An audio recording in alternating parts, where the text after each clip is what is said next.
Comme si c'est… C'est sûr, Hein? Mais c'est pourquoi? sûr. Hein? Vous- Shalom Rav. Shalom Uvracha.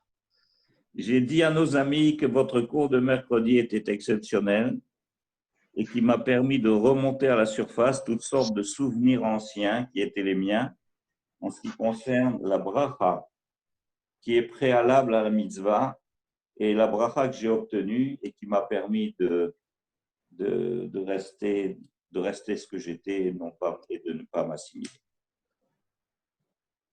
Mais enfin, on en reparlera un jour. Ça, c'était le cours de la semaine d'avant. Non, c'était le cours de mercredi. C'était sur Ré, Rav. C'était sur Oui. oui, effectivement. Je voulais vous remercier. Ça m'a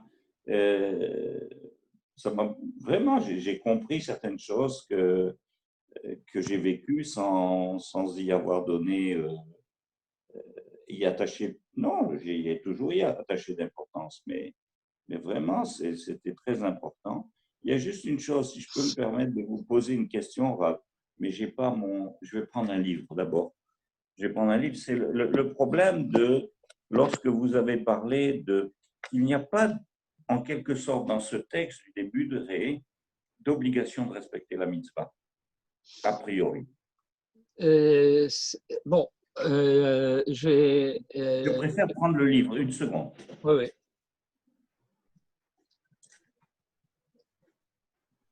Salut Pierre, Bonjour. comment vas-tu? Eh bien, écoute, comme dit l'autre, l'un dans l'autre, ça va. Ta femme, comment va-t-elle? Ta femme, comment va-t-elle? Douloureusement. Oh là là. Bon. Comme je le racontais à Georges récemment, elle a réussi l'exploit de tomber jeudi dernier. Oui, oui. Et quand je dis l'exploit, c'est parce que elle est tombée en haut des escaliers. Ah, ouais. Et donc, faisant face, elle était presque arrivée sur le palier. Et donc, elle faisait face au palier, au mur en face d'elle, en haut de l'escalier. Et elle a réussi à tomber. Moi, je l'ai retrouvée assise face aux escaliers, les pieds pendants dans les escaliers. Je ne sais pas comment elle a fait son compte. Mais enfin, on a été faire des radios, il n'y a rien de recassé, si je puis dire. Oui. Et donc, l'orthopède nous a dit, bon, tu as mal, alors tu continues à prendre tes cachets, Lyrica, Zaldiar, et voilà. À part ça, tout va bien. Oui. J'ai fait pareil cette semaine aussi. Vous disiez, maître Georges? J'ai fait pareil en montant. Il y avait quelques marches d'escalier et je ne sais pas comment je me suis retrouvé la tête dans le mur. Mais heureusement, c'était la fin du vol plané. Donc, je n'ai pas été blessé vraiment. Voilà. Oui, mais enfin, un vol plané avec la tête dans le mur, ça peut faire un trou dans le mur. Oui, non, le mur a été épargné. Non, mais qu'est-ce qu'on peut faire? Il faut être très, très vigilant pour tout. Serait-ce un signe des temps? Ben voilà, on va épargner notre jeune, comment on peut dire, court. Refoua chez les mains à tous les deux. Eh bien, merci.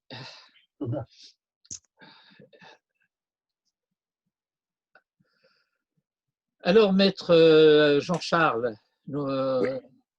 Allez-y. À vrai dire, je suis en train d'essayer de faire quelque chose d'autre. C'est que quand je, Attendez, je- quelque chose d'autre. Vous avez posé une non, non, non, question ou une demi-question. quand je suis le cours avec mon téléphone, à chaque fois qu'il y a un téléphone, ça me rend fou. Tiens, mes petits-enfants ont utilisé le marché portable que j'avais, alors ils m'ont tout mis du balagan. Je voulais essayer par le marché de faire. Pourquoi tu n'utilises pas celui qui est à ta droite? Ah, parce que j'ai oublié, j'ai pas de truc, De quoi? Kodak email. Bon, ça fait rien. Rav, si vous voulez expliquer, j'ai le texte. Moi, je veux bien expliquer, mais je voudrais que vous ayez posé clairement la question d'abord, parce que Parmi les choses dont vous avez parlé de la bracha et de la klala, de ce qui est a priori et de ce qui est a posteriori, ok? Et de la bracha, en citant, vous avez repris le texte de Rashi, Almenat, d'accord? C'est-à-dire que la bracha vient pour nous permettre de respecter la mitzvah et de respecter ce que Dieu nous demande de faire, qui sont des choses finalement antinaturelles, comme la nourriture, comme vous l'avez si bien expliqué. Maintenant, au cours de votre explication, vous avez dit aussi qu'on ne voyait pas, c'est ça que j'aurais voulu des précisions, dans ce texte-là, en quelque sorte une obligation a priori, une obligation de faire toutes les mitzvot. non. Bon, alors j'ai effectivement un peu insisté sur le fait que lorsque nous lisons purement et simplement, à simple lecture, il n'est pas nécessaire ni d'approfondir, ni de dire une lecture attentive, une lecture minutieuse. Non, Oui.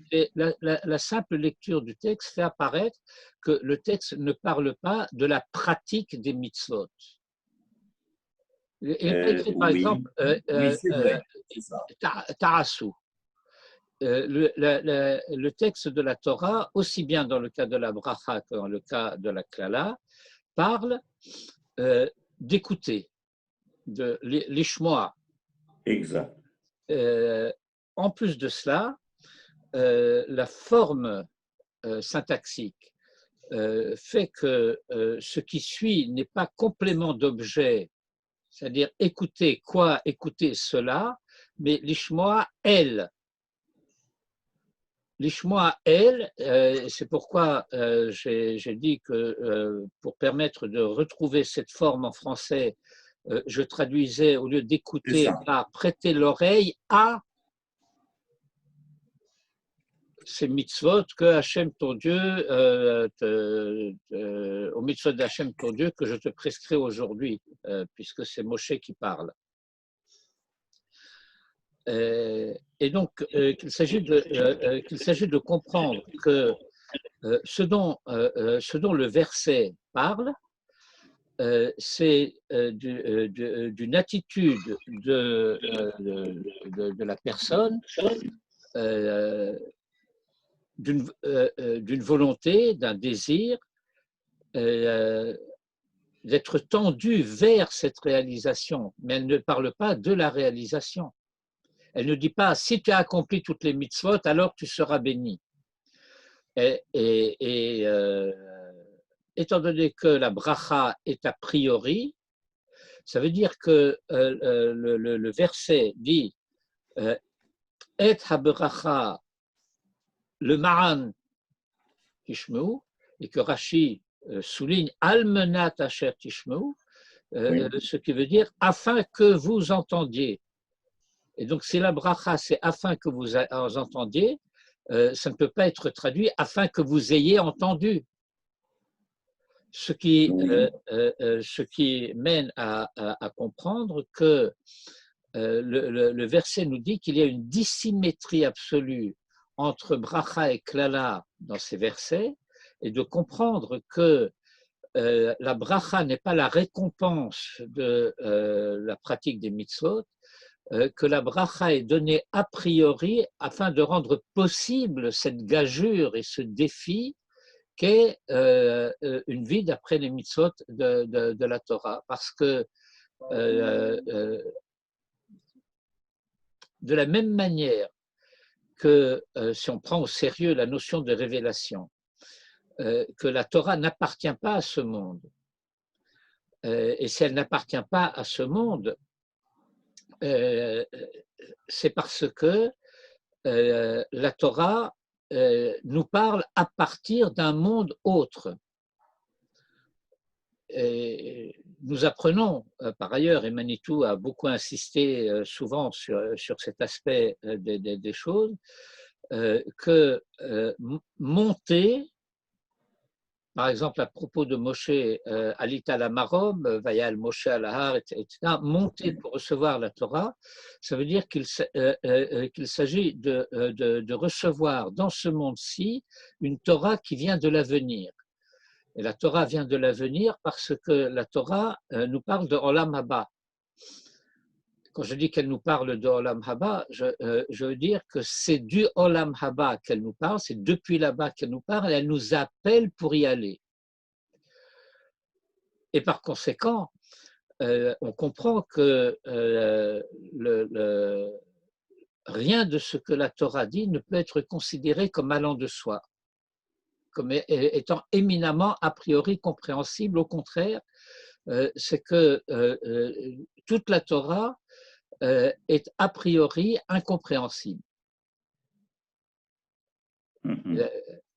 Si nous nous plaçons, si je puis dire, dans les termes et les normes et les critères de compréhension de ce monde-ci. Et en particulier dans Tiferet Israël, le Maharal, bon, Tiferet Israël est un livre tout entier consacré à la révélation. Le Maharal va jusqu'à poser la question de savoir, et puisqu'il en est ainsi, à quoi sert-elle si, puisque a priori, nous devons considérer que nous ne pouvons pas la comprendre, puisqu'elle vient d'ailleurs. Et la réponse du Maharal, je l'abrège et la condense, consiste à dire, eh bien, nous pouvons la comprendre parce que notre neshama vient du même lieu.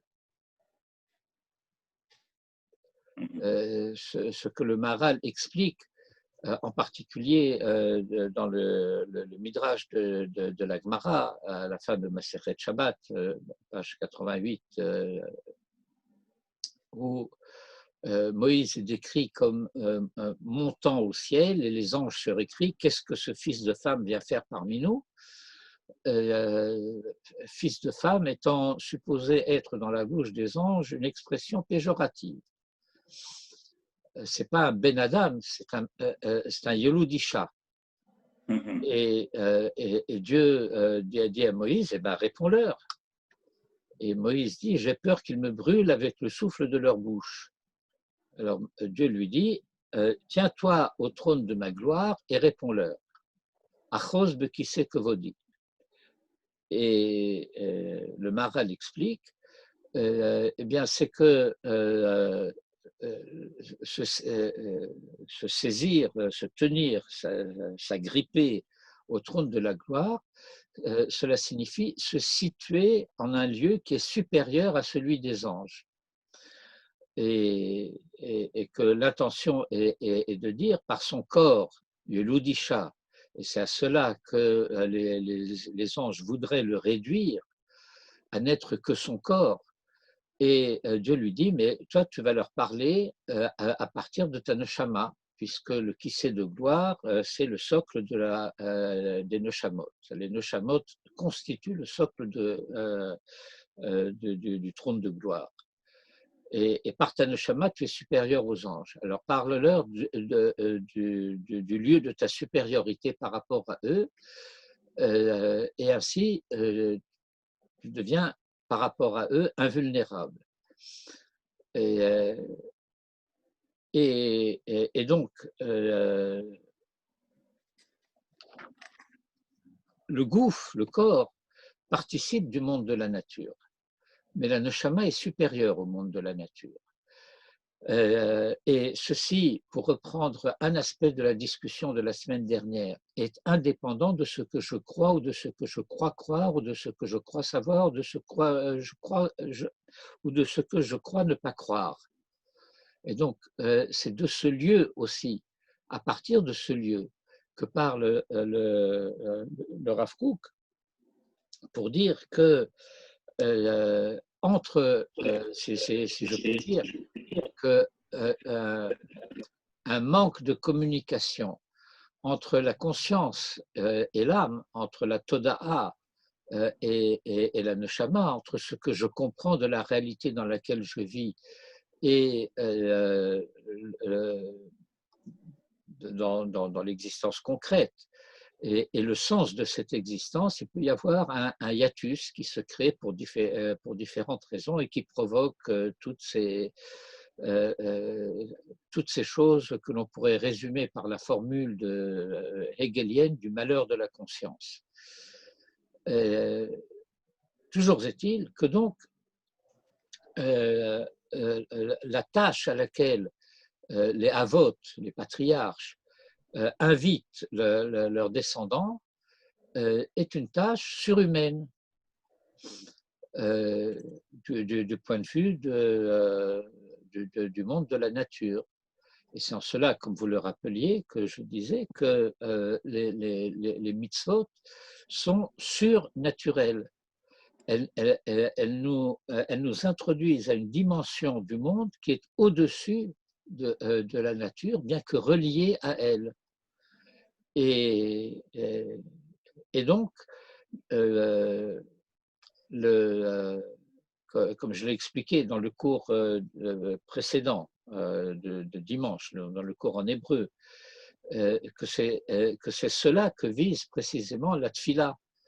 Nous avons besoin de la bracha des avot pour pouvoir entreprendre cette gageure de la pratique de la Torah et des mitzvot. Mais que le verset en tant que tel nous avertit. Personne n'est en mesure, et c'est une donnée concrète, personne au monde ne peut réaliser seul les 613 mitzvot. C'est impossible. En tout cas en une seule vie. Parce que eh bien, le Kohen Gadol, par exemple, qui est supposé être le juif parfait à tous égards, eh bien, ne peut pas pratiquer certaines des mitzvot qui s'imposent à l'homme lorsqu'il est en deuil. Il n'y a pas le droit. Et un homme qui n'est pas une femme ne peut pas pratiquer les mitzvot qui incombent aux femmes, et réciproquement. Et donc, comme je ne peux pas être simultanément homme, femme, Cohen, Lévi et Israël, eh bien, cela veut dire que la pratique de l'ensemble des mitzvot n'est possible que collectivement. Bon, d'où, par inférence, le fait de dire que ce dont la Torah parle, ce n'est pas de la pratique des mitzvot, mais de l'attitude de l'être, de l'attitude de la conscience à l'égard des mitzvot. Est-ce que mon intention, ma volonté, pas ma velléité, ma volonté, me porte vers le nishma du naaseh venishma, ou non? Et elle m'avertit aussi que sinon, alors je suis déjà sur la pente qui va conduire Khalila à l'idolâtrie. C'est ce qu'explique donc le verset de la Klala. V'haklala imlo tishmeu. Imlo tishmeu, ça veut dire si vous n'écoutez pas. Et donc cela ne se situe pas non plus totalement après coup, parce que cela voudrait dire que la Klala serait réservée à un outre monde bon, ça serait difficilement compréhensible. Je ne suis pas rentré dans ces détails-là pendant le cours, Oui. parce que je voulais pouvoir avancer aussi loin que possible dans l'analyse. Mais ça veut dire que la klala est la conséquence directe du fait qu'il s'est avéré qu'on est non pas sur la pente de l'écoute, mais sur la pente de la non-écoute. Et qu'à ce moment-là, toutes les catastrophes, Khalila, risqueraient de devenir possibles. Bon, voilà, c'est en gros cela que j'ai expliqué. Alors, qu'est-ce qui fait problème? Non, non, c'est très. En fait, je suis content que vous soyez revenu là-dessus pour nos amis qui n'ont pas écouté le cours. Moi, j'ai été vraiment très, très impressionné par ce cours. Et ça m'a, à titre personnel, ça m'a touché et ça m'a aidé. Donc, Et moi, j'avais une question par rapport au cours que vous m'aviez dit de regarder, donc dans la parashat Hashavua de la semaine d'avant, quand vous parliez de Yirat Shamaim, etc. Et j'avoue que j'ai un problème, et précisément après, enfin, c'est-à-dire que au début du cours, vous expliquez la différence donc entre Yirat Shamaim et Yirat Hashem, que c'est important de faire le distinguo. Mais après, le terme et même par le Maharal, etc., est utilisé de manière tout à fait interchangeable. Du coup, je ne comprends plus. Soit un coup, ça représente les valeurs, soit un coup, ça représente Dieu. Mais alors, si on insiste sur le fait que c'est différent, pourquoi après, c'est utilisé l'un pour l'autre? C'est ça que j'ai du mal à comprendre. bien. Alors, afin qu'il n'y ait pas de malentendu à ce sujet, je vais partir du point de l'analyse où l'analyse s'accroche. Le texte de la Torah parle de Yirat Hashem. Et Rashi, dans son commentaire, citant un enseignement du Talmud, dit Yirat Shamayim. Donc, ce que j'ai expliqué, ce sur quoi j'ai insisté, c'était ça l'intention de la première analyse, c'est de dire que Shamaim n'est jamais un kinouï. On n'a pas vraiment d'expression en français, enfin du moins je n'en ai pas trouvé de kinouï pour le dire en français. Ce n'est pas exactement un surnom, mais c'est une désignation, une manière de parler d'eux. Et donc, Shamaim n'est jamais en tradition hébraïque et juive une désignation de Dieu. On dit, quand on dit en français, par exemple, un proverbe qui rappelle quelque chose de ce que la tradition juive dit par ailleurs. Peut-être que d'ailleurs il y a une relation entre les deux. Lorsque le proverbe français dit « Aide-toi, le ciel t'aidera » avec un C majuscule à ciel. Alors l'intention païenne de cette formule, c'est de dire le ciel t'aidera, ça veut dire Dieu t'aidera. Vous comprenez l'idée? Oui. Bon, et donc je disais qu'en hébreu de la Torah, en hébreu de la tradition juive, Shamaim ne désigne jamais Dieu. Et d'ailleurs, dans le contexte du passage dont nous parlons, juste un peu après, le verset dit Hen Lashem Elokecha Hashamaim Vehaaretz, etc. Donc, certes, les cieux et la terre appartiennent à Dieu. Et donc, si elles appartiennent à Dieu, nous dirons qu'elles ne sont pas Dieu et que les cieux ne sont pas Dieu plus que la terre ne serait Dieu. Donc, ce serait un non-sens de croire que lorsque on dit Shamaim, cela veut dire Dieu. Ça, c'était la première distinction que je voulais faire. Ensuite, puisque malgré tout, l'enseignement cité par Rashi semble paraphraser le verset et utiliser le terme de Shamaim là où le verset utilise le nom Hachem, Alors j'ai expliqué que c'est en sens contraire qu'il fallait le comprendre, que ce que vise le nom Hachem, c'est cela qui correspond à ce que les sages appellent Shamaim, c'est-à-dire l'ensemble des valeurs, le monde des valeurs. Parce que, et c'est la raison pour laquelle la tradition nous apprend à dire le nom, au lieu de prononcer les 4 lettres imprononçables, le nom ineffable, que c'est le Kohen Gadol, le jour de Kippour, dans le Saint des Saints, faisait entendre et qu'on l'entendait de l'intérieur du Saint des Saints à l'extérieur, qu'à ce moment-là, le peuple se prosternait, etc. Ça fait partie du rituel de Moussaf de Kippour. Et donc, l'idée de la chose, c'est de dire que lorsque nous parlons de Yirat Hashem, cela désigne la même chose que ce dont nous parlons lorsque dit Yirat Shamaim, c'est-à-dire que ce que nous enseigne le nom de Dieu, ce sont précisément les valeurs auxquelles il nous appelle. Et que lorsque nous disons Shema Israël, Hashem Elokeinu, Hashem Echad, que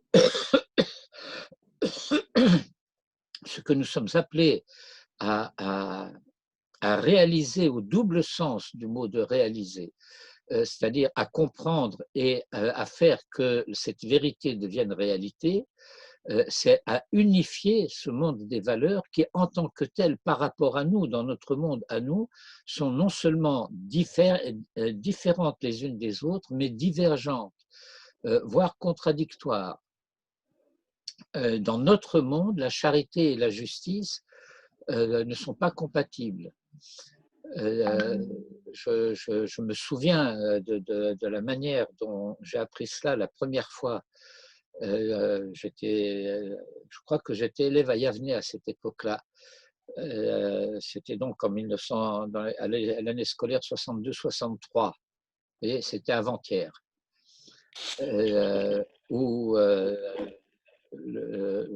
Manitou, qui était notre prof de philo, expliquait, eh bien voilà, quelqu'un m'a marché sur le pied dans l'autobus et il m'a fait mal. Il me dit excusez-moi, je dis pas non, non, c'est rien. Alors j'ai été charitable, mais j'ai menti. Et s'il m'a marché sur le pied et qu'il me dit pardon, excusez-moi, et que je dis mais enfin vous pourriez faire attention, vous m'avez fait mal. Je dis la vérité, mais je n'ai pas été charitable. Et donc Chesed et Emet sont en conflit. Or, pourtant, nous disons que en lui, toutes les valeurs s'unifient, que toutes les valeurs s'originent en lui et qu'en lui, elles sont une. Même pas à la manière de la lumière blanche, dans laquelle toutes les teintes, toutes les longueurs d'onde s'annulent les unes les autres et que par conséquent, la lumière devient blanche. Parce que la lumière blanche, en quelque sorte, contient toutes les couleurs, toutes les longueurs d'onde. Mais l'unité divine ne contient pas l'ensemble des valeurs, elle est l'ensemble des valeurs. Et le Zohar enseigne à ce sujet que c'est cela essentiellement le contenu de la Emouna. Parce que, dit le Zohar, l'intelligence, la raison peut me permettre de comprendre que Dieu est bon, que Dieu est grand, que Dieu est fort, que Dieu est juste, de pouvoir positivement attribuer à Dieu chacune des valeurs en question, chacun des attributs pour parler dans le vocabulaire théologique. Mais de dire que tout cela est un, c'est quelque chose qui est au-delà de la raison et que c'est cela la Emouna. et c'est la raison pour laquelle non seulement c'est cela qui fait l'objet du Shema Israël, mais que ce n'est jamais acquis une fois pour toutes. Et dans la même journée, ce n'est pas acquis du soir au matin et du matin au soir. Puisqu'il faut renouveler cet engagement et cette affirmation chaque jour, 2 fois. Et donc, de comprendre que ce dont la Torah parle lorsqu'elle parle de Yirat Hashem, eh bien, c'est de cet engagement a priori, comme la bracha est a priori, cet engagement à l'égard des valeurs qui ont besoin de notre protection, et c'est pourquoi il faut les préserver, qu'il faut les garder, parce qu'elles sont vulnérables.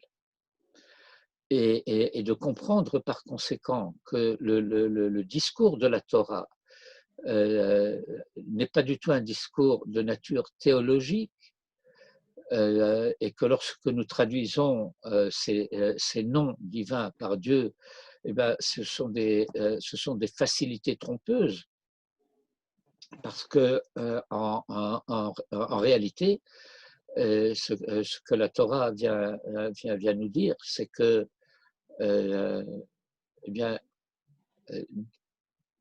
d'une certaine manière, le discours de la Torah que nous entendons, c'est un discours qui nous vient du monde des valeurs. Et que ce discours qui nous vient du monde des valeurs nous vient du côté du fait que ce monde est créé. C'est ce que signifie Hachem Elokeinu.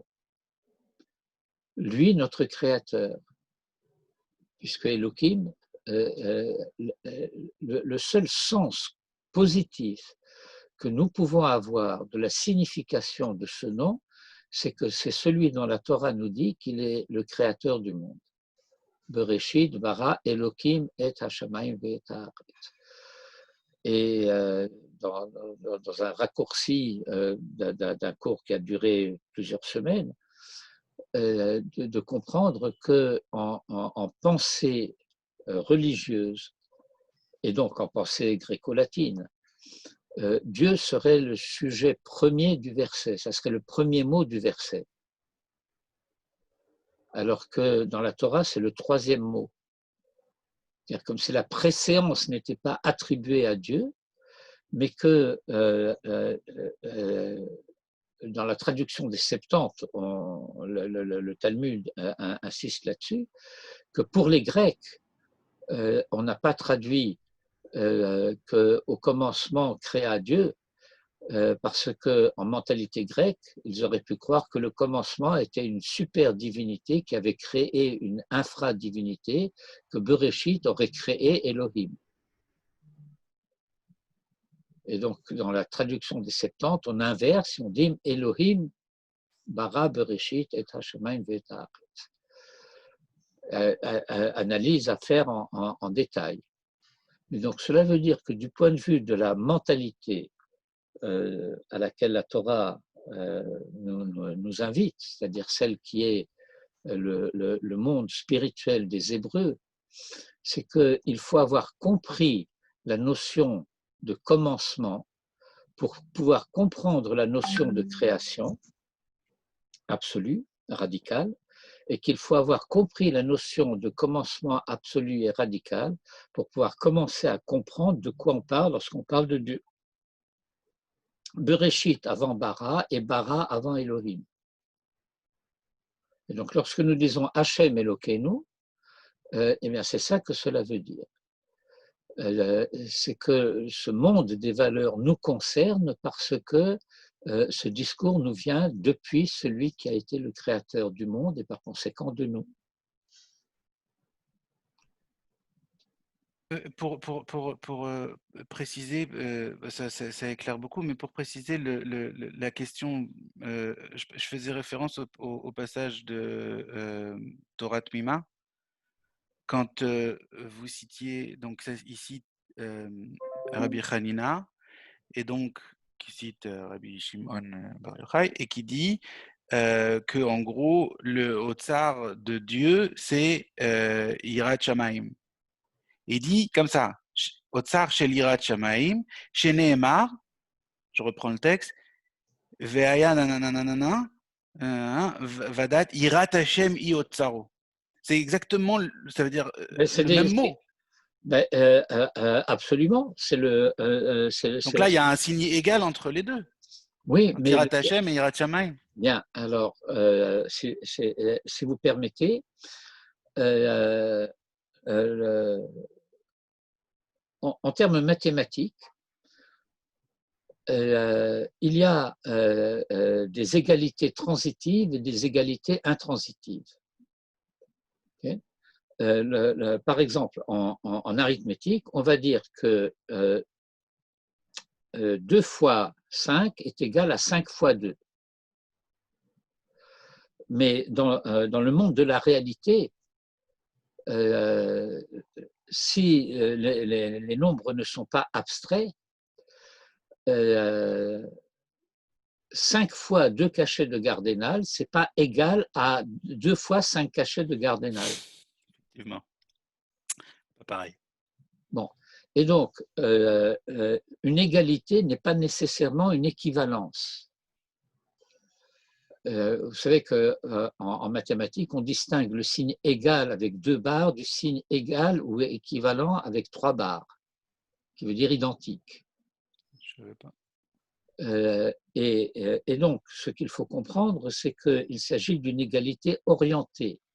Ce n'est pas Shamaim qui est égal à Hachem, c'est Hachem qui est égal à Shamaim, dans le sens de dire, lorsque nous disons le Shem Hachem, le nom de Dieu, son nom, qui n'est pas lui, et qui désigne sa relation avec le monde. Et cette relation avec le monde, il y a toute l'analyse du Pri Tzadik à ce sujet en détail, et on n'a pas le temps de la refaire. Et le Pri Tzadik reprend à ce sujet l'enseignement du Hari et le Zohar. Bon, c'est ça a l'air un peu complexe parce qu'on n'est pas habitué aux catégories du vocabulaire, mais ça s'apprend. Eh bien, cela veut dire que ce à quoi la Torah fait référence, et donc ce à quoi elle nous invite, c'est à comment dire, à réaliser ce que signifie cette relation de lui au monde. En quoi elle consiste. Dans le discours de la Torah de haut en bas, de lui vers nous, et dans notre lecture de la Torah, à l'écoute de ce qui vient d'en haut, mais qui se situe de bas en haut. Et d'où l'enseignement qui vient là-bas à la suite, et que nous avons analysé également, le verset se termine par où le Dovkabo est s'attacher à lui, Dvekut Hashem, ce dont la Chassidoute en particulier a fait une espèce d'extase que cela n'est pas. Et que de manière très objective, le Talmud et les Midrashim sont encore plus explicites parfois à ce sujet, c'est nécessaire, de dire, mais est-ce possible, est-il possible de s'attacher à lui? Dvekut, vous avez le mot devek en hébreu moderne, qui veut dire la colle. Et donc, la dvekut, ça veut dire être en situation telle qu'il n'y ait pas de distance entre lui et nous, entre nous et lui. Alors, mais on nous dit que c'est un feu dévorant. Alors, je ne peux pas. Alors, on dit, eh bien non. Lorsqu'on dit ou le dov kabo, ça veut dire d'avec bemidotav. Et donc, on voit bien que ce qu'est l'intention du Talmud, c'est de nous dire, de notre point de vue à nous, lorsqu'on nous dit lui, eh bien, ce qu'il faut comprendre, ce sont ses midotes. Quels sont ces midotes? Alors, on nous donne des exemples. de la même manière que lui, puisqu'il est dit qu'il a revêtu Adam qui était nu, alors toi aussi, occupe-toi de vêtir ceux qui sont nus. Comme il a enterré Moïse, donc il s'occupe d'ensevelir les morts, alors toi aussi, occupe-toi d'ensevelir les morts. Et ainsi de suite pour toutes les midotes. Ça veut dire que la dvekout et l'attachement à Dieu n'est pas du tout une catégorie métaphysique, mais une catégorie morale. Et que, par conséquent, Hachem Shamaim, ça veut dire le monde des valeurs. Et que c'est ça son trésor. J'ai compris. À tel point qu'après, il dit Yirat Hashem Otsaroi, quoi. Hiotsaro, oui. C'est pas interchangeable, mais c'est quand même très proche. D'accord, bon, j'ai compris. Mais donc, ce qui est important, c'est de comprendre que lorsqu'on dit Shamaim, ça ne veut pas dire Dieu. Mais pourtant, Rav, Pardon? Pourtant, Rav, sans arrêt, il y a cette notion de Shamaim pour désigner Dieu. Vous oubliez une donnée. Regardez. Attendez, laissez-moi. Je vais expliquer quelque chose encore avant que vous ne posiez cette question.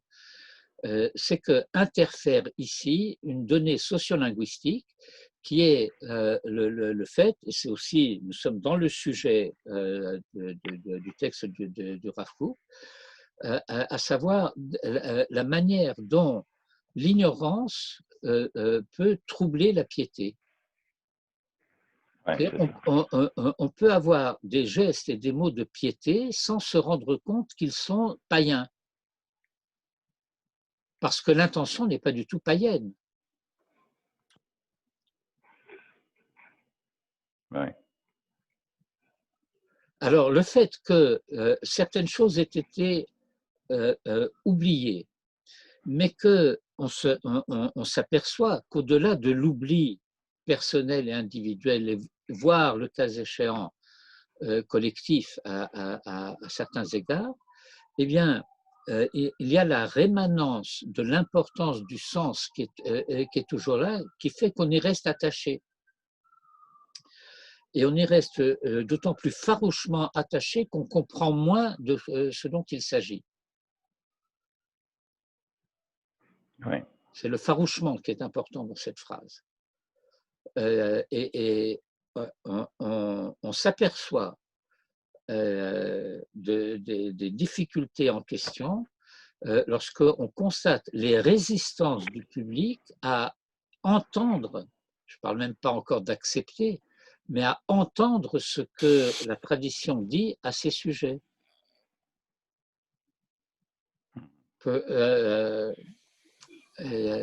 Si le public auquel vous vous adressez résiste à ce que vous dites, bon, pas la manière dont un public juif résisterait au discours d'un faux prophète, mais ça ressemble beaucoup. C'est-à-dire que si vous enseignez quelque chose que vous avez appris comme étant l'enseignement de la Torah et que le public résiste, alors ça veut dire que le public a commencé à comprendre ce dont il s'agit et qu'il y a toutes sortes d'habitudes de confort intellectuel et moral qui se soulèvent contre. Parce que ça va troubler le confort. Mais la Torah ne nous invite pas à du confort. Oui. Alors, vous pouvez voir, bon, vous avez pu assister à des cours, à des drachotes, vous-même de manière directe. Vous pouvez aller vous promener sur Internet, ça foisonne. Des cours de Torah qui rassemblent des publics très larges et où on entend de belles choses et des belles paroles, y compris des menaces et des appels vibrants à la Teshuvah, etc. Et les gens se sentent bien. Et ils apprécient.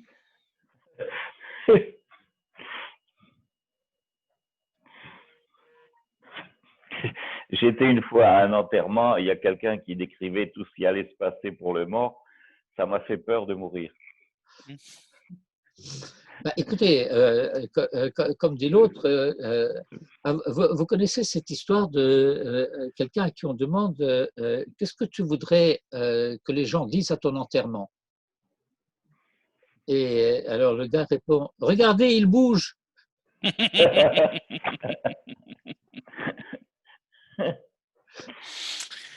C'est comme aussi ce légendaire épitaphe qui aurait existé où il y avait marqué quand je vous le disais que j'allais pas bien.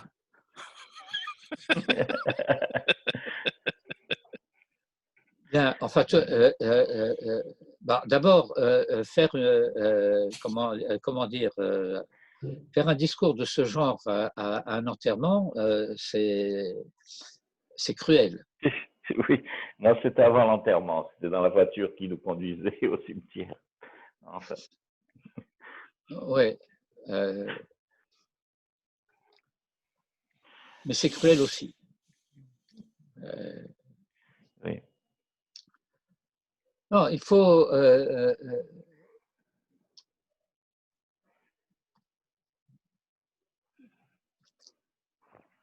Il faut déjà se rendre compte à quel point, si vous regardez les grands commentaires classiques de la Torah, Rashi, Ibn Ezra, Radak et quelques autres, je ne vais pas les énumérer tous, mais enfin, Rashbam, c'est-à-dire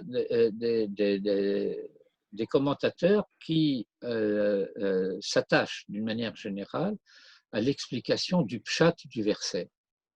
Eh bien, vous constatez une chose, c'est que essentiellement, ils s'attachent à décrypter le vocabulaire, Oui. à nous expliquer le sens des mots. Oui. Et s'il faut nous expliquer le sens des mots, c'est parce que notre mémoire est d'une certaine manière encrassée et que, par exemple, en ce qui nous concerne, l'une des grandes difficultés, c'est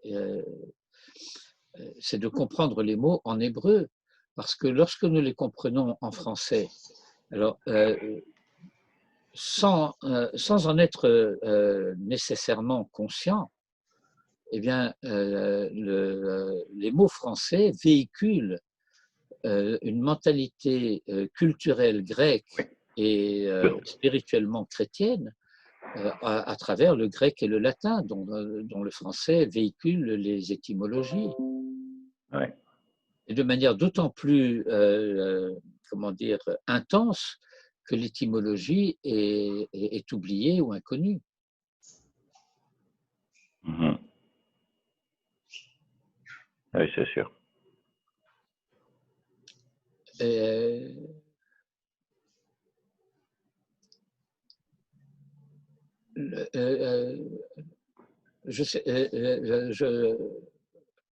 suis en train de me battre dans mon travail quotidien avec le Talmud en français dont nous préparons la publication de la nouvelle édition de Talmud Steinsaltz en français, et où j'ai proscrit, dans toute la mesure du possible, l'usage du mot sacrifice.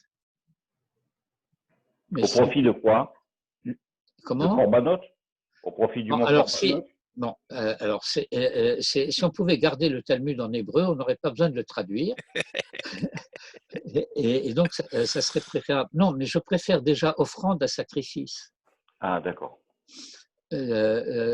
Parce que le mot de sacrifice est un mot païen. Païen, oui, c'est vrai. Et ce n'est pas, et ce n'est pas parce que les chrétiens parlent du sacrifice de la messe que ça rend le mot moins païen, ça rend le christianisme plus païen. Exactement. Mais oui. Bon, et donc, même le terme de offrande n'a pas le sens de corban, mais en tout cas, au moins, ça n'a pas cette connotation immédiatement païenne de faire quelque chose qui va sacraliser la réalité, qui va bon. Et notre fidélité, si j'ose dire, et j'ose, à l'enseignement du Rav Stein Zatzal, nous empêche de faire des notes que lui n'a pas faites. Mais si j'écoutais mon propre penchant, alors on ajouterait des notes de vocabulaire explicatives pour dire, voilà, nous utilisons ce terme-là parce que on veut proscrire celui-là pour telle raison, mais en réalité, ce qu'on devrait utiliser, ça serait cela. Mais bon, on peut pas… Pourquoi pas? Parce qu'on ne fait pas quelque chose que lui n'a pas fait, c'est tout. C'est ce que j'expliquais, c'est la fidélité au Dieu. L'édition Steinsaltz, c'est l'édition Steinsaltz. Ouais. Étant oui, mais on peut donné mettre que, des notes de bas de page, non? Mais oui, mais voilà, cela n'a pas été fait de son vivant. Ça aurait dû être fait de son vivant. Ceux qui étaient dans l'équipe, le premier cercle, si je puis dire, autour de lui, ne l'ont pas fait, et c'est dommage, mais bon. Il aurait fallu lui dire, tu n'as pas eu besoin de le faire parce que tu parlais l'hébreu, mais dès lors qu'on traduit dans une autre langue, il faut le faire. Bien sûr. Parce que en hébreu, lorsque tu vas avoir un terme araméen, un tifrei, et tu vas expliquer ça désigne le Korban Pessah, et bien Korban Pessah, c'est de l'hébreu tout à fait légitime et pur. Mais quand on va traduire, c'est le sacrifice. Dans les autres langues. Comment? Parce que dans les autres langues, il y a toujours cette notion, cette traduction chrétienne. Eh bien, bon, par exemple, en anglais, la plupart du temps, ils traduisent par offerings. Ok, c'est bien. Mais le terme de sacrifice est toujours utilisé. Et comment dirais-je, les normes linguistiques font que dans certains cas, ça demande réflexion, et plus que de la réflexion, de se demander, bon, et comment je vais éviter d'utiliser ce terme. Quand vous avez une expression du type les rites sacrificiels, bon, les rites sacrificiels, comment on va remplacer sacrificiel par quelque chose? Est-ce qu'on a un mot dérivé de offrande qui peut être substitué à sacrificiel? Offertatoire. Non. Comment? Les rites d'offrande. Offertatoire. Oui, offertatoire, bien sûr. Et on va un dictionnaire avec le… Ouais. Non, mais les rites, le rituel d'offrande. Bon, alors ça veut dire que c'est pas immédiat, c'est pas direct, et parfois ça va alourdir la phrase, et précisément, il faut essayer de faire en sorte que la phrase soit allégée. Mais donc c'est pas toujours facile. Il y a une expression qui revient sans arrêt dans les anciennes traductions et qui est systématique dans la traduction anglaise. C'est que lorsqu'on parle de pureté et d'impureté, alors ils ont éprouvé le besoin, et je ne sais pas d'où ils l'ont pris, je ne sais pas où ils sont allés chercher cette idée, de dire à chaque fois rituellement pur ou rituellement impur. Ça veut dire quoi que quelqu'un est rituellement impur? Les gens ne se rendent pas compte que la signification de cette phrase, c'est qu'en réalité, il ne l'est pas, mais qu'on fait comme s'il l'était parce que tu te rends compte de… Ou alors c'était l'intention était exactement inverse. L'intention pouvait être justement de dire on vous parle pas là d'un état de nature qui pourrait avoir un aspect raciste à base de il est pur et celui-là il est impur. Il s'agit d'une pureté qui est toute rituelle. Oui, mais elle n'est pas rituelle. Non, mais j'entends bien. Non, mais j'entends bien. Mais enfin, c'est à mon avis l'intention de ceux qui l'ont écrit. Oui, mais ça veut dire que, vous savez, quand quelqu'un dit, je dis ça, mais je ne suis pas raciste, ça veut dire en général qu'il l'est. Bien sûr. Bon, et il ne se rend pas compte en plus de cela que c'est ça qu'il est. Et ça veut dire rituellement pur ou rituellement impur, ça veut dire que je laisse entendre que ce n'est pas réellement pur ou impur. C'est exactement ça. Oui, mais en réalité, c'est de ça qu'il s'agit, c'est que c'est réellement pur ou impur. Ah ouais. Oui, oui. On est en train de vous faire votre travail. C'est pas une façon de parler. Parce que vous avez pas Et, le pardon. Bien sûr. Et- Faut le mettre en mute. énormément. Attendez, je vais vous demander quelque chose. J'ai une villa là-bas. Faut le mettre en mute. Et je veux faire au dernier vivant. Et énormément de tournures et de formules pieuses de ce genre, parce que bon, les premières traductions du Talmud Shenzal en français, elles ont été faites il y a plus de 25 ans. Et donc, ça fait un quart de siècle. Un quart de siècle, c'est énormément de temps à notre époque. Et cette traduction était encore faite dans la mouvance intellectuelle, spirituelle et intellectuelle de la traduction du grand rabbinat de France de la Bible, etc., bien que pas inféodé à cette traduction et à ce discours, mais malgré tout très influencé par. Vous savez,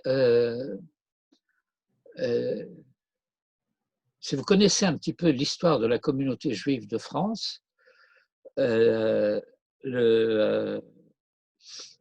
respect, si je puis dire, et je vais pouvoir le dire, et je le crois, religieux de l'attitude de la communauté juive de France à l'égard de la Troisième République. Je ne sais pas si vous savez ça, si vous connaissez cette, Pas bien. cette histoire. Okay. Pas bien. Or, la Troisième République, c'est quand même l'affaire Dreyfus. Mm-hmm. Et malgré tout, et néanmoins, Vafal Pichen Velam Rotakol. Bon. Et donc, cette mentalité de fidélité à la France, et vous savez, bon, moi, je ne suis pas né en France. Je suis arrivé en France, j'avais 5 ans. Et donc, j'ai appris le français, j'ai fait ma scolarité en France, etc. Et je suis amoureux de la langue française et de la culture française. Mais Dieu merci, Baruch Hashem, vous utilisez alternativement l'un ou l'autre, ou l'un et l'autre, avec la capacité d'une distance qui permet à la fois d'apprécier sans s'identifier nécessairement. Mais vous savez, quand je lis, que j'écoute des vers comme France, mère des arts, des armes et des lois, tu m'as nourri du lait de tes mamelles, je vibre. Parce que c'est vrai. Bien sûr. J'ai vécu cela dans l'existence. Bon, avec une certaine, comment dire, une certaine dose d'humour. Et que bien que moi, je sois arrivé en France à l'âge de 5 ans, je suis beaucoup plus français que beaucoup d'autres parce que ma famille a été chassée de Provence au début du XIVe siècle par un certain Philippe le Bel. Et donc, nous avons retrouvé, en quelque sorte, des racines anciennes qui peut-être n'avaient jamais été totalement coupées. Grâce à Rachi d'ailleurs, parce que malgré tout, le commentaire de Rachi est plein de français. Bon, ceci pour dire que il faut être à la fois conscient de la richesse et de la valeur de cette culture française, puisque finalement, c'est à nous qu'il appartient de réintégrer ce qu'elle porte de vérité et d'étincelles de sainteté au tronc de la Kedusha et du Hémet, dont elle a été en quelque sorte extraite. Mhm. Et donc, mais il s'agit précisément de la purifier, de la cachériser, comme nous disons en franc-breu, de telle sorte de pouvoir précisément réaliser ce sauvetage.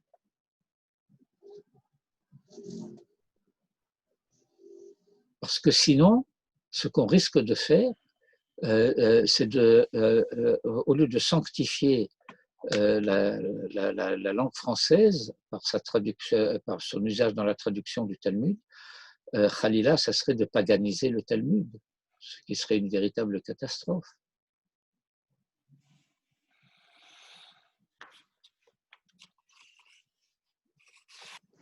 Tov.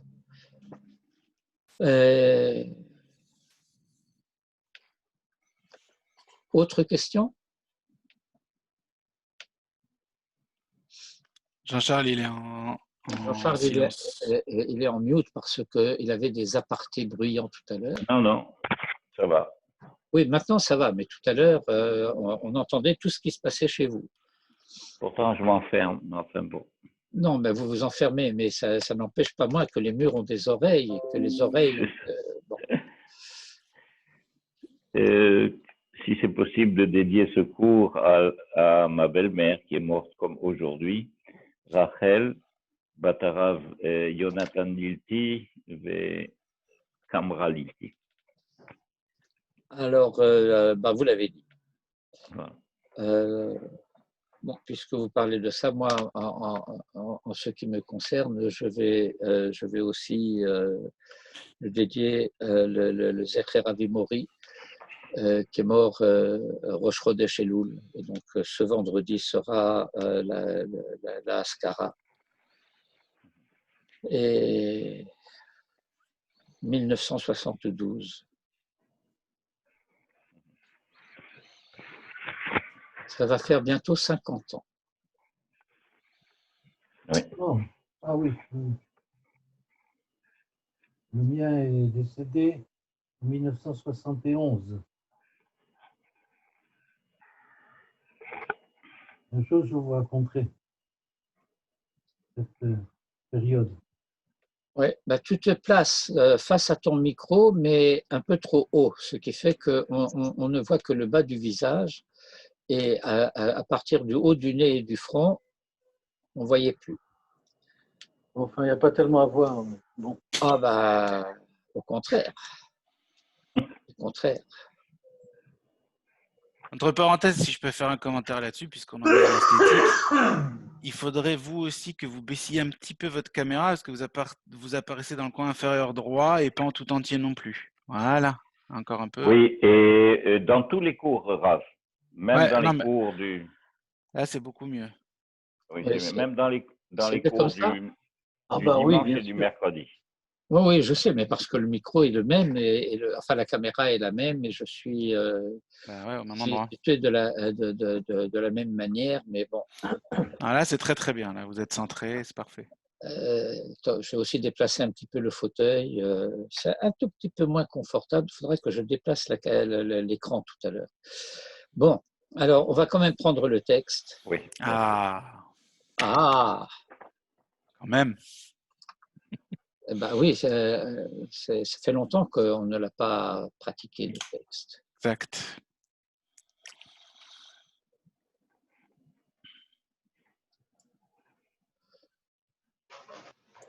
Alors, je ne sais pas si vous avez cette version-là du texte ou si je ne vous l'ai pas envoyé. Il me semblait pourtant la Si vous nous l'avez envoyé, mais nous, enfin moi en tout cas, j'ai commencé à Moi, prendre les notes sur l'autre. j'avais imprimé sur l'ancienne. Moi aussi. J'avais imprimé l'ancienne version. Il faudrait que j'imprime celle-ci. Ouais.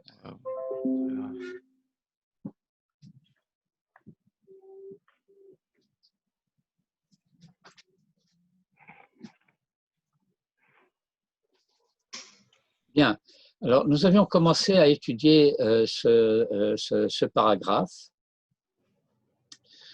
Donc, je vais le reprendre depuis le début. Si on arrive suffisamment loin dans la lecture aujourd'hui, assez loin, ça veut dire jusqu'à la ligne 13, vous allez pouvoir vous apercevoir à quel point les entretiens que nous avons eus, les discussions que nous avons eues à propos de sujets différents, bien que j'essaie de le signaler, nous étions néanmoins tout à fait dans le domaine de cette étude. Et donc, je reprends. Le raglé ha-meniya ha-klalit shel halimud ha-ruchani ba'inyanim ha-elohiyim. Le raglé, ça veut dire en conséquence de. Par suite, ha-meniya ha-klalit. Limnoa, ça veut dire empêcher en hébreu. Ha-meniya ha-klalit.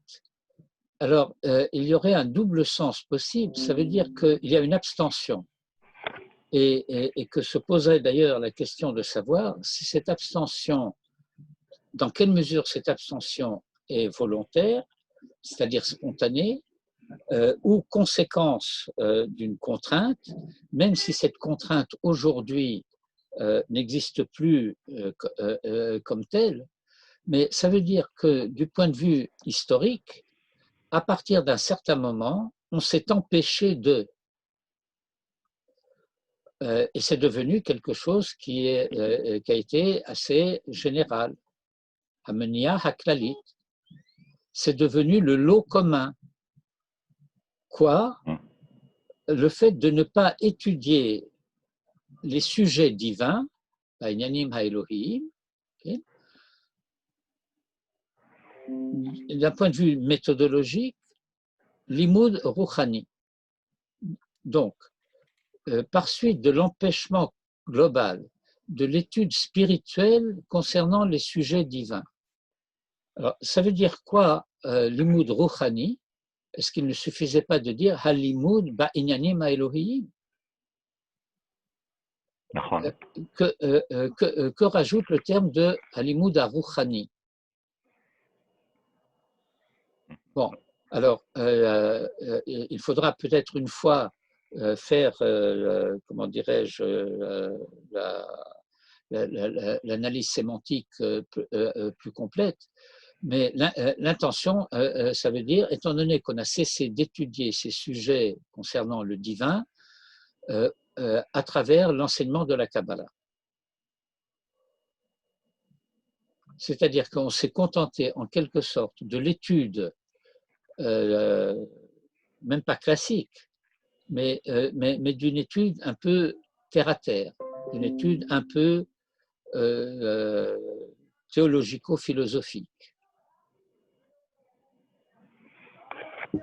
Et donc, étant donné que je vais essayer malgré tout, parce que j'ai l'air d'affirmer des choses sans les étayer suffisamment. Mais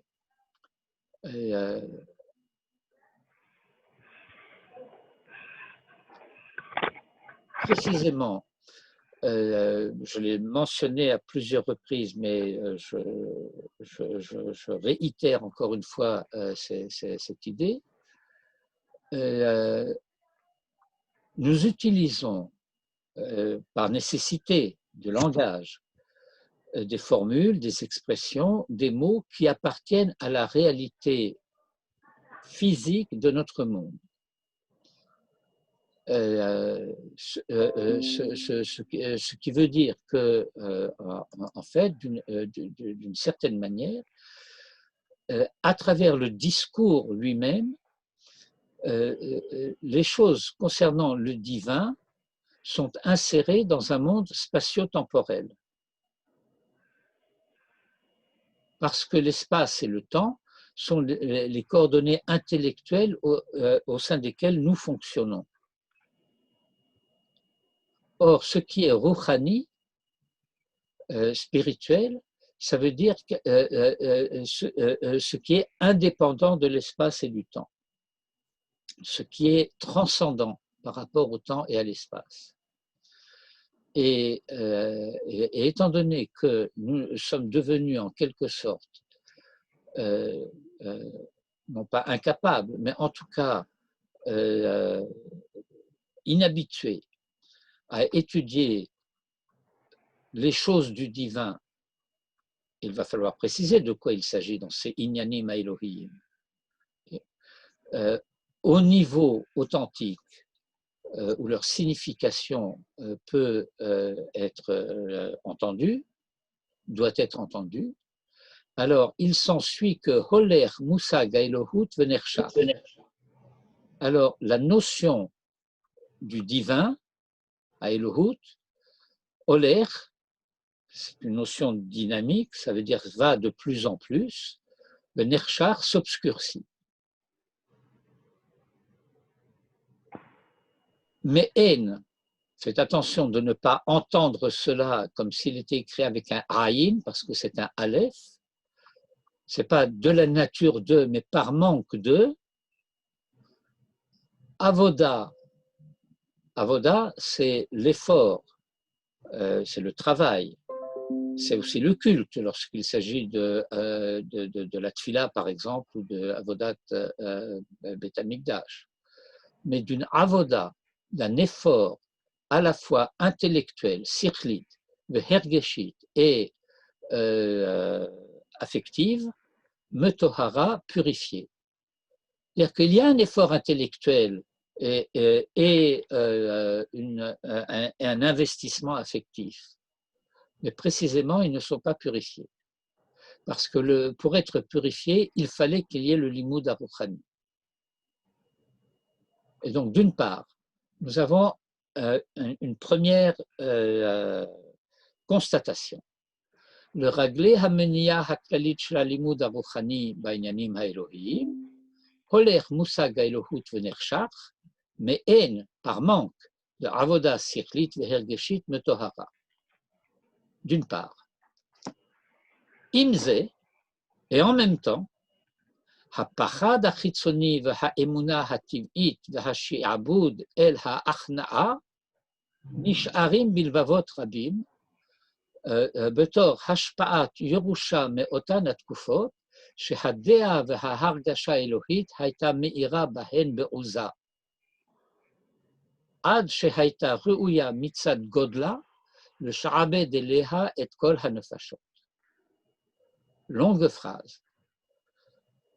Avec beaucoup de, comment dirais-je, de subordonnés, au double sens du terme d'ailleurs, mais pour dire, voilà, d'une part, il y a ce fait que la notion authentique, pure, de ce que désigne la notion du divin s'obscurcit, mais d'autre part, subsiste de manière résiduelle, rémanente, et donc subjective, plus ou moins inconsciente. Quoi?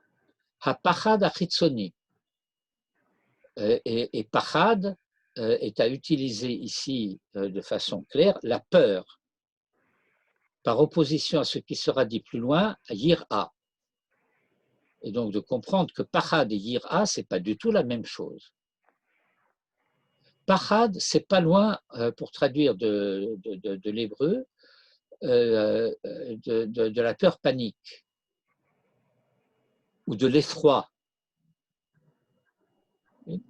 Lorsque la tradition à partir du verset de la Torah, va dire Pachad Yitzhak. Vous connaissez cette expression, Pachad Yitzhak. Il y a même un livre, ou même plusieurs livres d'ailleurs, Oui.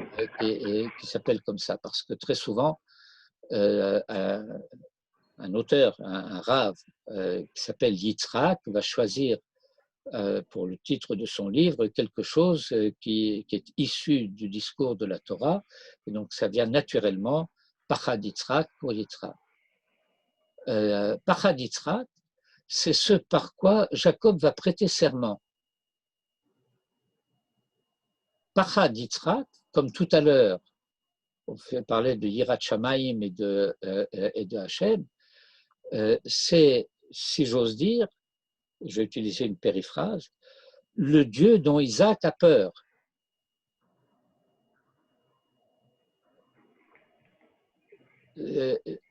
Mais ça veut dire quoi, le Dieu dont Isaac a peur? C'est Midat Hadin.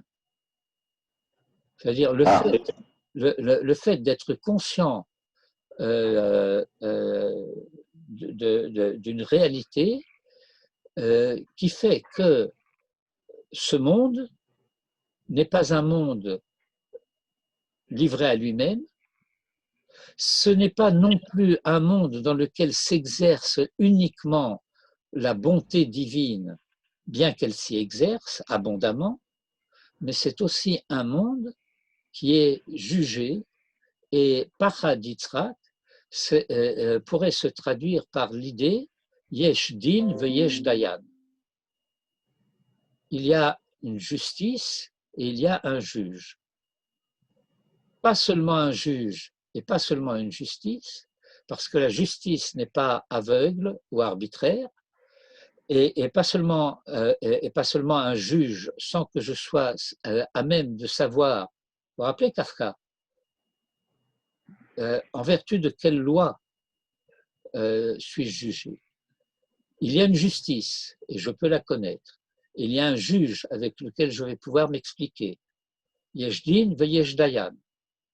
Et c'est la raison pour laquelle, plus tard, l'hérésie fondamentale sera précisément exprimée à travers le sentiment d'un monde absurde et arbitraire qui se formulera par l'expression « let din ve let dayan ». Il n'y a pas de loi et il n'y a pas de justice. Ce qui va être la formule attribuée à Elisha ben Abouya, que la tradition a retenu sous le nom de l'autre, Acher. Et donc c'est ça, Pachad Yitzhak. Mais ce Pachad Yitzhak, c'est un Pachad pnimi, c'est un Pachad tout à fait,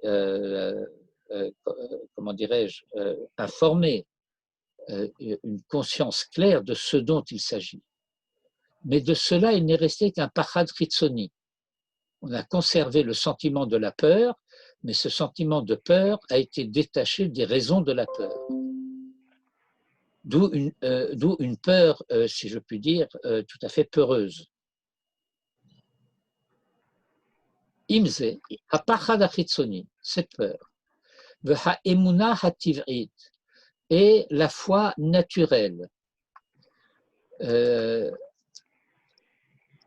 C'est quoi la foi naturelle?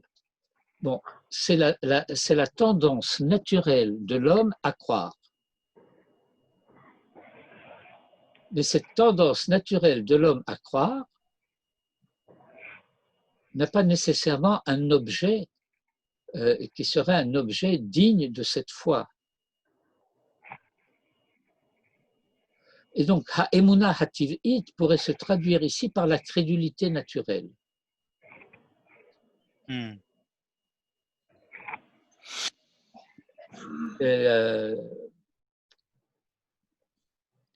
y a une formule traditionnelle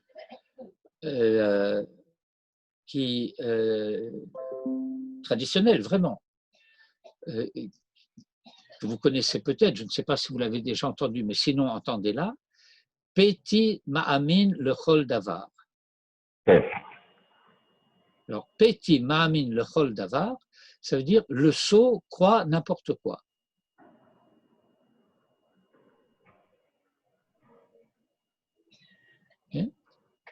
Ouais. Vous rappelez Cyrano de Bergerac?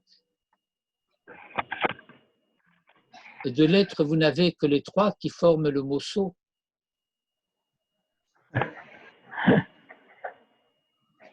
Haïmouna tiv'it. V'hashi'aboud shela achna'a. Alors là, c'est une expression jolie. Shi'aboud, c'est l'asservissement. Et la achna'a, c'est la soumission. Et donc, je vais partir de loin. Okay. La tradition talmudique, midrashique, va poser la question de savoir pourquoi Dieu, dans la Torah, parle-t-il de Eretz Kenaan comme la terre qu'il a donnée à Israël. Oui. Et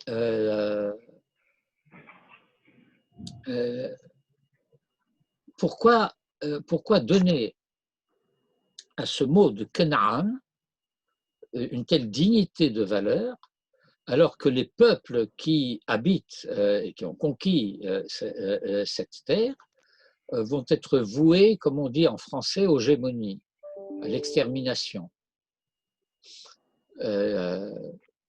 Même si ce n'est pas nécessairement physique, ce n'est pas une épuration ethnique dont il s'agit, etc. Okay. Eh bien, le Zohar va répondre, c'est que le mot Knaan, c'est un beau mot. Et d'ailleurs, le mot islam est très proche en arabe de la signification de ce mot. Soumission. Que nous traduisons en français par la soumission.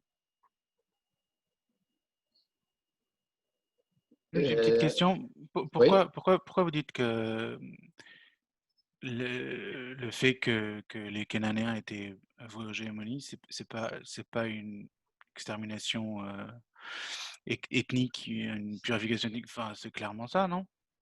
C'est que voilà, vous me donnez l'occasion. Vous avez éradiqué les mecs. Vous me donnez l'occasion d'expliquer quelque chose qui est d'ailleurs relié à notre sujet d'une manière un peu étendue, d'une manière un peu large. Donner l'occasion d'expliquer la différence qu'il y a entre un hébreu lisant la Torah et un goy lisant la Torah. Pas Khalila que je voudrais vous attribuer des caractères autres, mais ça veut dire que ce que j'expliquais tout à l'heure, que l'effort de ces maîtres à partir de l'an 1000, essentiellement, Rashi, Rambam, Radak, Ibn Ezra, bon, ils sont quasiment dans un mouchoir de poche de 2 siècles. Eh bien, de pressentir cela, qu'il faut expliquer aux Juifs ce que dit la Torah, parce que on s'éloigne déjà un peu trop de l'époque talmudique. Bon, l'époque talmudique s'est achevée vers le VIe siècle,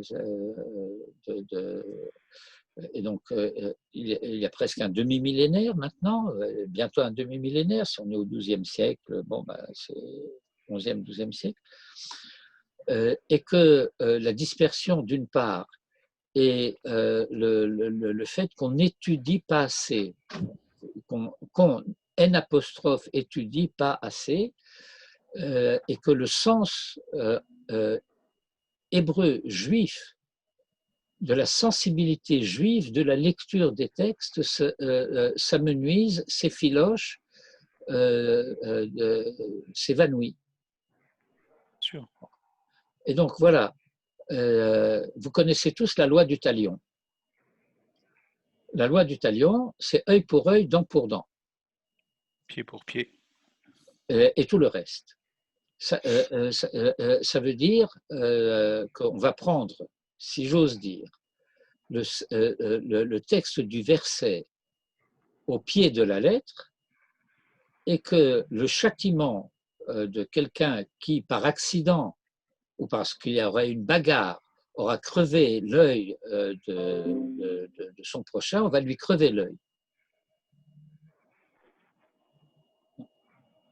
La Torah a dit, eh bien, l'autre chaye kol neshama, et on va comprendre Saint Barthélemy, tuez-les tous. Vous connaissez l'expression tuez-les tous? Vous savez à quoi ça fait référence? C'est que lorsque l'ordre du meurtre a été donné, certains ont posé la question, mais comment on va les reconnaître? Il y a des catholiques parmi ces gens-là. Et on leur répond, tuez-les tous, Dieu reconnaîtra les siens. Ça, c'est la religion chrétienne, la religion d'amour, n'est-ce pas? Oui. Catholique. Et donc,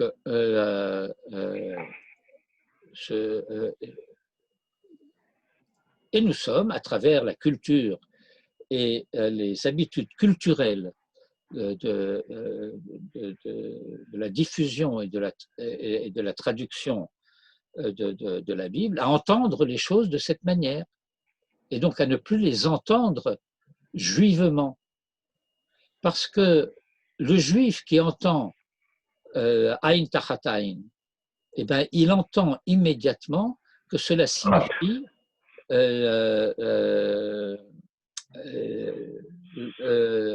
compensation, comment on dit, dédommagement financier.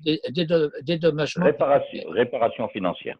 Oui, réparation financière, dédommagement pécuniaire. Pourquoi?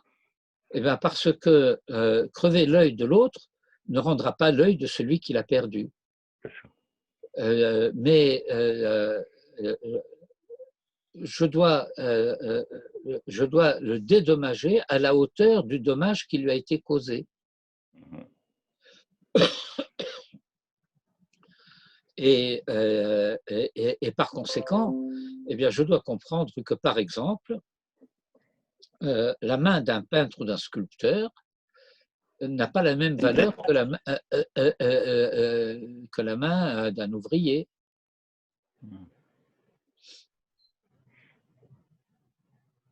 La main droite d'un calligraphe, d'un sophère-star, n'a pas la même valeur que la main droite d'un épicier. Oui. C'est très noble d'être épicier. Il n'y a rien à redire à ce métier. Mais l'usage qu'il fait de sa main dans sa vie professionnelle et spirituelle n'est pas la même que celle du scribe, n'est pas la même que celle du sophère. Et donc, il y a des évidences de lecture pour le juif qui font que préalablement à la lecture des versets de la Torah, il y a une éducation, une instruction qui s'appelle Derech Eretz Ha'avot, un préalable à l'entente de la Torah, indispensable et nécessaire à la compréhension de ce qu'elle dit.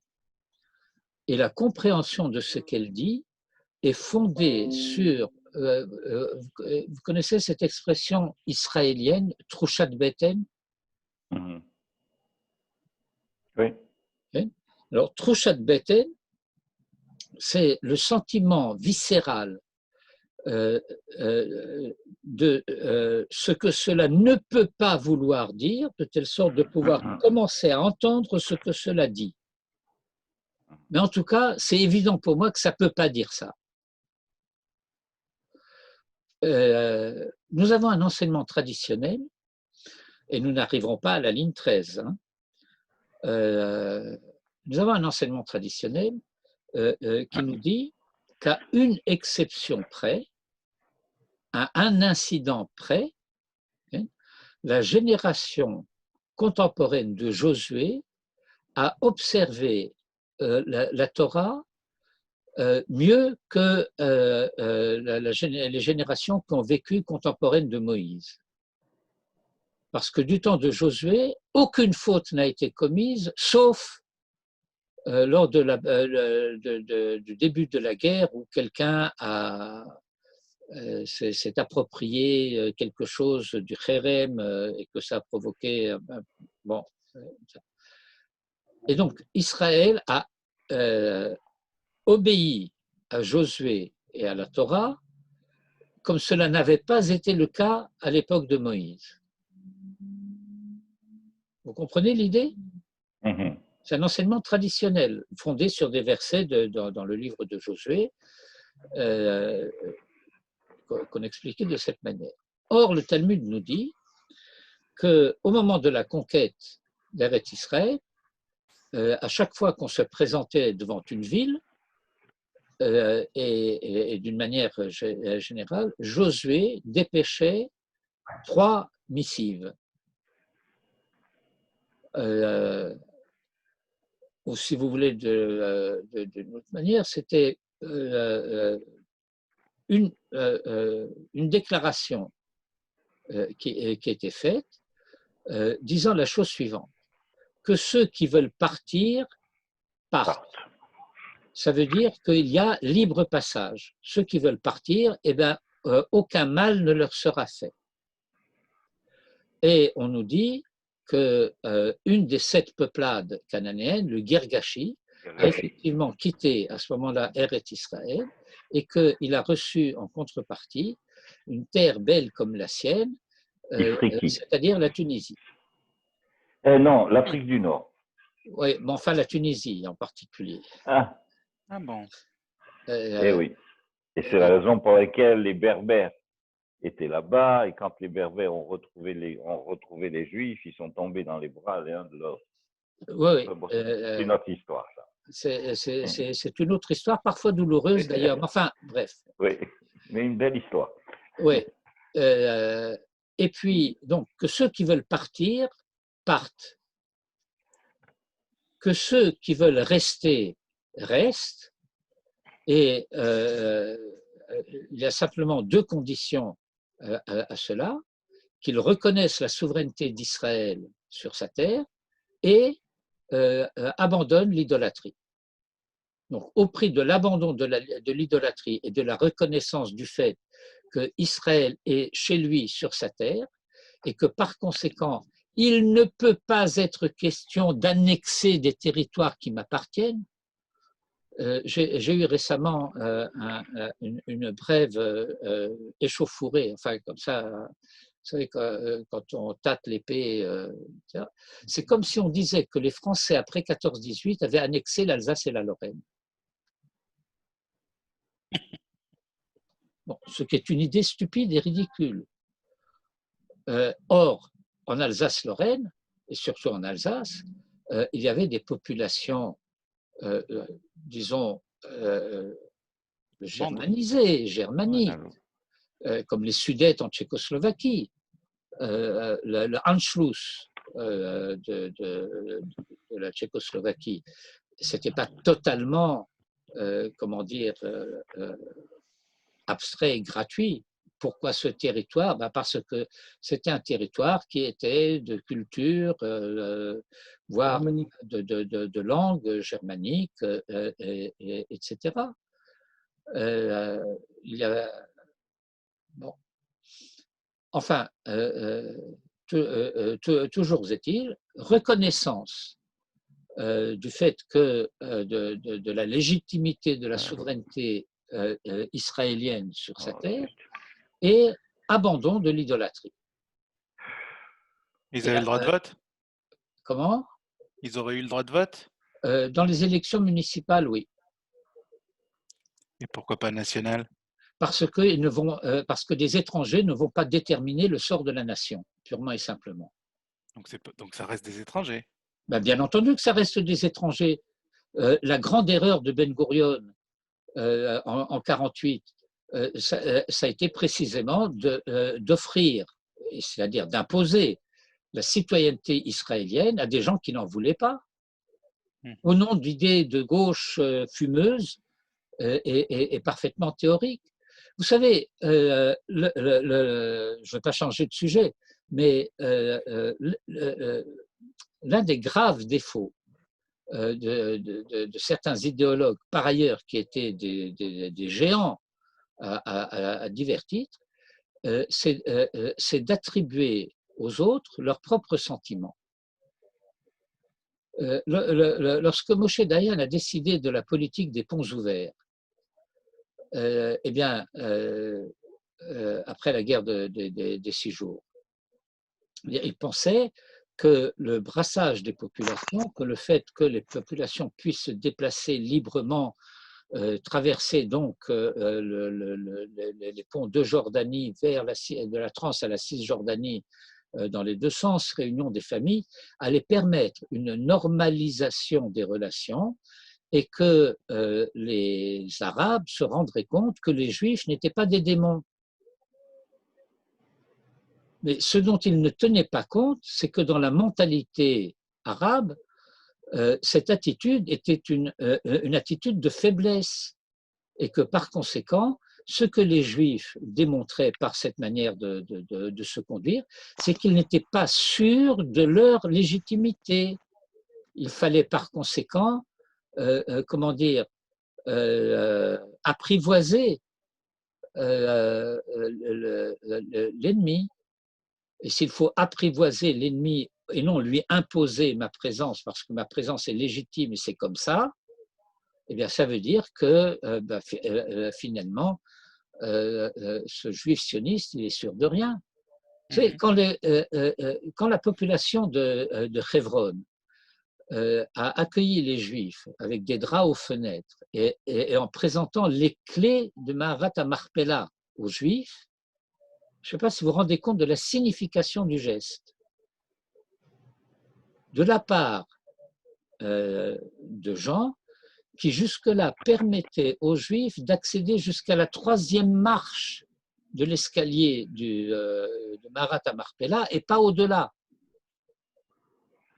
Quand on leur apporte les clés, ça veut dire que vous êtes rentrés chez vous. C'est à vous. Ça vous appartient. Et quand on leur répond non, non, non, gardez-les, qu'est-ce qu'ils entendent? Ça veut dire qu'ils me disent à moi, l'arabe, c'est toi qui es chez toi ici. Alors moi, je ne veux pas de toi ici, puisque je suis chez moi. Et depuis 67, de ce fait-là, une tension perpétuelle et permanente dans la coexistence, qui aurait par ailleurs pu être idyllique, entre les Juifs et les Arabes à Hebron.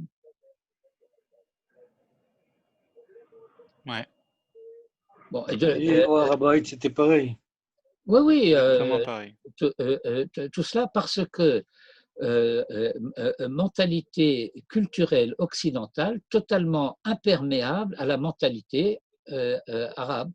Et donc, considérer que celui qui va te parler de la mentalité arabe, c'est un raciste. Ah, bien sûr. Bon, je reviens à mon sujet. Et donc, que celui qui veut partir parte, que celui qui veut rester reste, que celui qui veut faire la guerre la fasse. Mais que celui qui veut faire la guerre sache, la guerre, c'est la guerre à outrance. Il n'y aura pas de prisonniers, mais c'est votre choix. Or, la Torah semblait avoir dit « tuez-les tous ». Alors, je vais essayer d'expliquer un petit peu plus. En hébreu, dans l'hébreu du verset, il est écrit « Lo techaye kol neshama ». Et donc, le français va traduire assez joliment « Tu ne laisseras âme qui vive ». C'est très perfide. Hein? Eh bien, c'est qu'on oublie qu'en français, le mot âme n'a pas du tout la même signification que neshama en hébreu. Et qu'on va par exemple parler en géographie d'une ville qui compte une population de 25 000 âmes. Ou bien que lorsqu'un bateau est en détresse et qu'il va envoyer un signal de détresse, dès lors que le morse aura été inventé, il va envoyer tititi tatata tititi, qui veut dire SOS. Et que veut dire SOS? C'est Save Our Souls. Ben, ils ne sont pas du tout intéressés à ce qu'on sauve leur âme, ils veulent qu'on sauve leur corps. Parce que pour sauver leur âme, il suffit de prier pour eux. En mentalité goy, bien entendu. Et donc, lorsque le français va entendre et comprendre « tu ne laisseras âme qui vive », eh bien, l'Otechaye Kol Neshama signifiera « tuez-les tous ». Mais tuez-les tous et le fait de dire que Josué a envoyé ces 3 messages aux populations cananéennes, que ceux qui veulent partir partent et on ne les tue pas, et que ceux qui veulent rester restent et on ne les tuera pas, et que ceux qui veulent faire la guerre la fassent et à leur risque et surtout péril, eh bien, il désobéit à l'ordre de Dieu. Si l'ordre de Dieu c'était tuez-les tous. Et donc, vous voyez, je suis en train d'essayer de répondre péniblement à votre question. Péniblement, en tout cas, longuement. Parce que c'est une légende. Et une mauvaise légende, d'ailleurs. Donc, il n'y a pas d'expulsion dans ce système. Expulsion. Par exemple, les femmes et les enfants. Non. Si le mari décide de rester. Non, ça veut dire que les dirigeants, et on n'a pas réussi à les vaincre tous d'ailleurs, il y a un chapitre entier dans lequel Dieu s'adresse à Josué et lui dit, voilà, tu as vieilli et une grande partie d'Eretz Israël reste encore à conquérir, en particulier le littoral qui était occupé par des Philistins, en particulier toute la bande côtière de Ashdod, Ashkelon, Gaza, vous savez, la bande de Gaza. Ouais. Donc c'est une vieille histoire. Vous savez que Begin, au moment des accords avec l'Égypte, avait demandé à Sadat de reprendre le contrôle de la bande de Gaza et que Sadat a refusé. Sournois ce type. Bon, il savait qu'il créait un abcès de fixation. Bon, bref. Toujours est-il que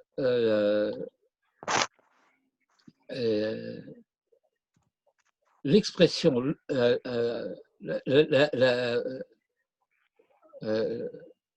regardez de quelle manière la Torah va parler de Irani Dachat. Vous connaissez la notion de Irani Dachat. Okay. Voilà qu'une ville entière a pratiqué l'idolâtrie. Okay. Il y a un culte idolâtre qui s'est répandu, les autorités locales ne s'y ont pas opposées, tout le monde, etc. Et là, la Torah va dire, eh ben, tu les tueras tous et tu n'auras pas pitié et tu éradiqueras le mal, etc. C'est un langage d'une très grande violence, si vous voulez, ce n'est pas notre sujet d'étude, mais je le cite simplement pour distinguer entre ce qui est dit à propos des Cananéens et de ce qui est dit à propos de ces Hébreux de la ville anathémisée. Eh bien, comment on dit en sport aujourd'hui, il n'y a pas photo.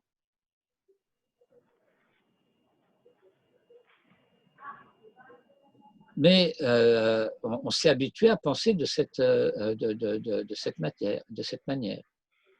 Et donc, pour revenir à la notion de Kenaran, alors d'une part, les peuples cananéens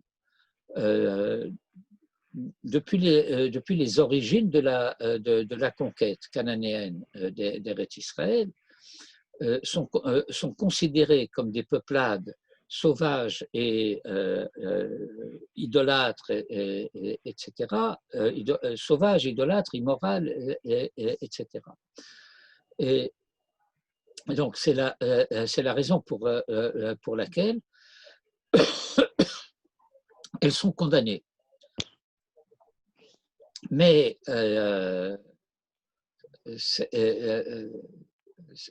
comment dire, cette condamnation, contrairement à Amalek,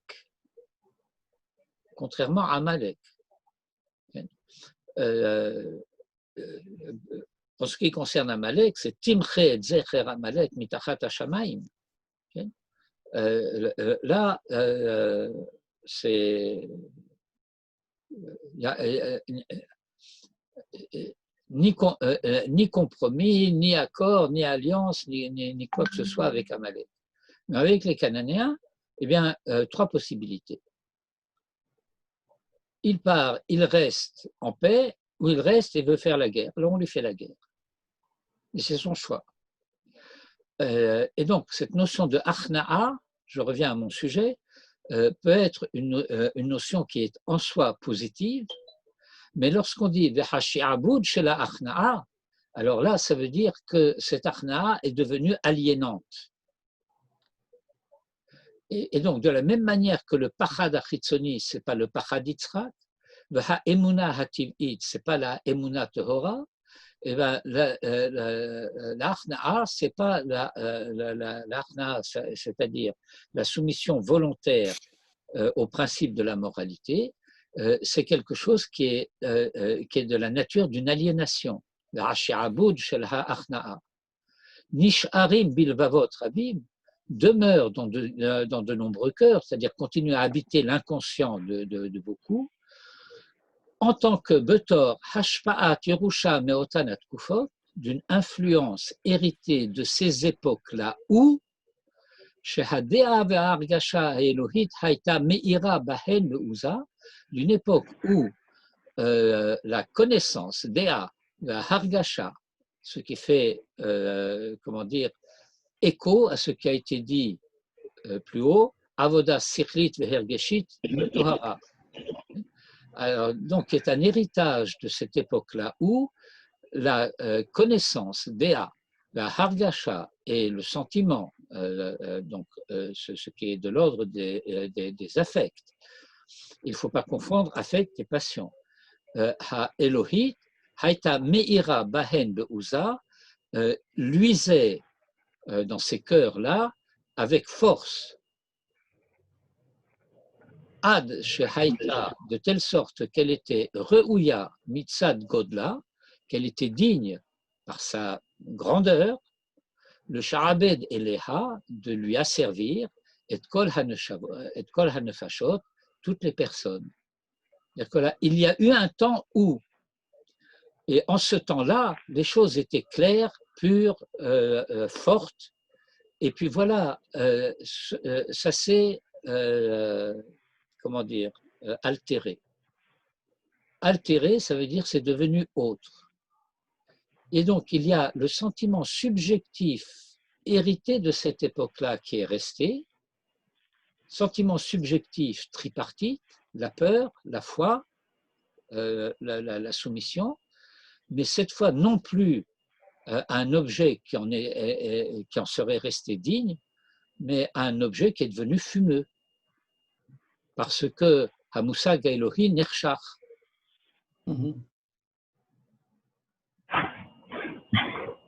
וכיוון שנקודת התוך של ההכרה האלוהית עמומה היא, et étant donné que